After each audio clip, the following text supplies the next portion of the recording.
With lights dimmed and no workers in sight, this car factory in China uses hundreds of robots to churn out dozens of electric vehicles an hour, 24/7.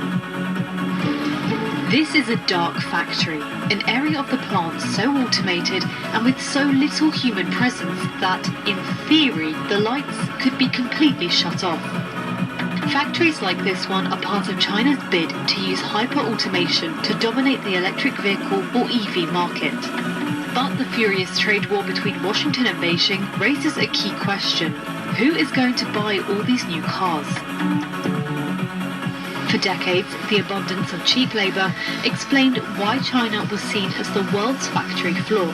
But the economy is changing. The labour costs had been going up in China for many years. I think it happened faster than many people in the West expected. And so if you're a factory owner, you want to find a way to blunt the impact of that.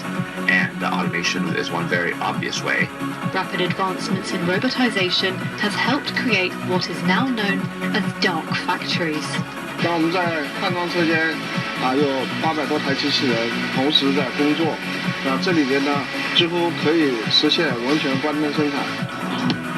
This is Zeekr, a Chinese luxury EV maker founded in 2021, whose cars cost up to $125,000 apiece. In its flagship factory in northeastern China, the automaker can already produce up to 300,000 cars a year, or more than 800 cars a day.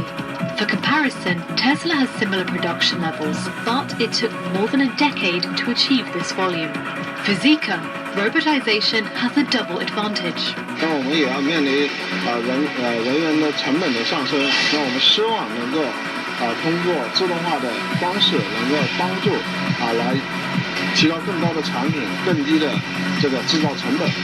Some tasks still require a human touch, such as the meticulous assembly of the cables that run throughout the car. Workers also go into the factories to perform tasks like robot maintenance. The company's ambition is to keep automating, to deliver its cars to customers even faster.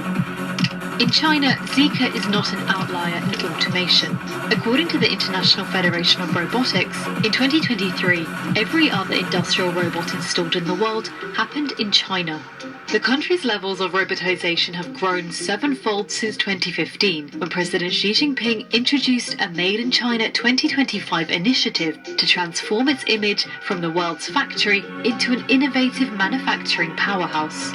The aims are to be able to produce more of what China needs at home and to get to a level of technological advancement where they don't need to rely on the US and Western countries anymore for inputs, or to reduce that reliance as much as possible, and even to be able to produce enough that they can export. And part of that was to have robotics play a larger role in the Chinese economy.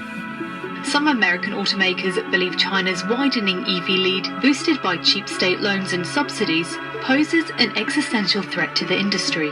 When you have a country like China, where much of the auto industry is increasingly automated, the sky is the limit in terms of what they can produce. And if that means a flood of EVs or other vehicles on global markets, that is going to have the effect of just pulling down prices, and that's going to hurt Western automakers that are trying to compete with these. Unlike their Chinese rivals, companies like Ford and GM have scaled back ambitious EV expansion plans, hampered by high battery costs and the slow rollout of EV chargers. Staffing costs and labour laws in the West are another disadvantage the US faces. China has a lot less in the way of labor regulation than many Western countries. They don't have labor unions to deal with in the same way, so there are fewer impediments to automating. But China's EV landscape is a crowded space, and fast robotisation makes this competition even tighter. Chinese companies already turn out more EVs than all other car makers in the world combined. But Western concerns about Beijing's EV expansion have, so far, largely kept Chinese brands out of their markets.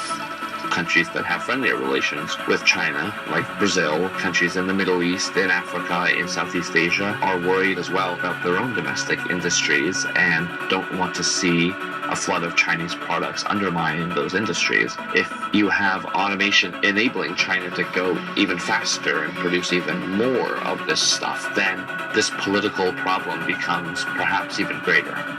As a result, most of these cars are sold inside China, making overcapacity a huge issue for the industry. But this doesn't dent Zeekr's confidence in China's capacity to consume.